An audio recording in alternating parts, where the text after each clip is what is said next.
From ancient Roman emperors to the rulers of Europe's old monarchies, from 20th century dictators to 21st century supreme rulers, history has taught us that when one person has too much power, there is often an abuse of that power.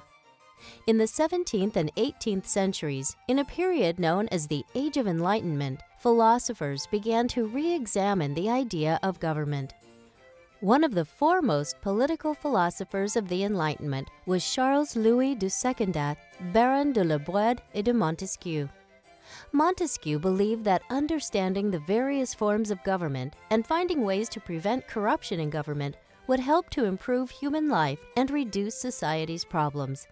In his writings, Montesquieu identified three types of government: a monarchy, ruled by a king or queen who is limited by laws; a republic, ruled by an elected leader; and despotism, ruled by a dictator with unlimited power.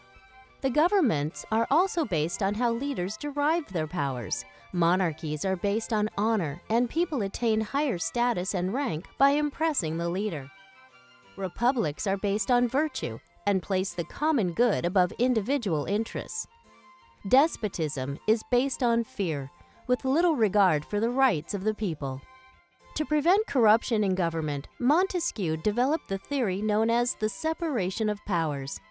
Separation of powers is a political doctrine where the responsibilities of the government are divided into individual branches. Each branch is limited from exercising the core functions of another branch.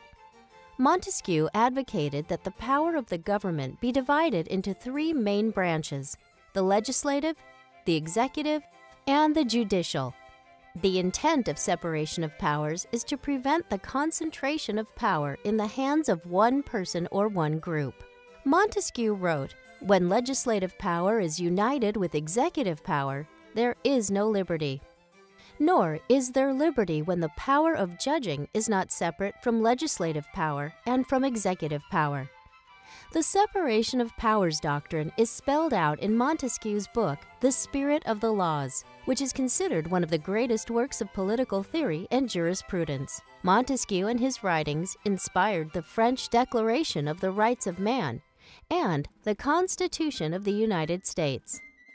America's founding fathers, especially James Madison, who is called the father of the Constitution, were heavily influenced by Montesquieu's theories.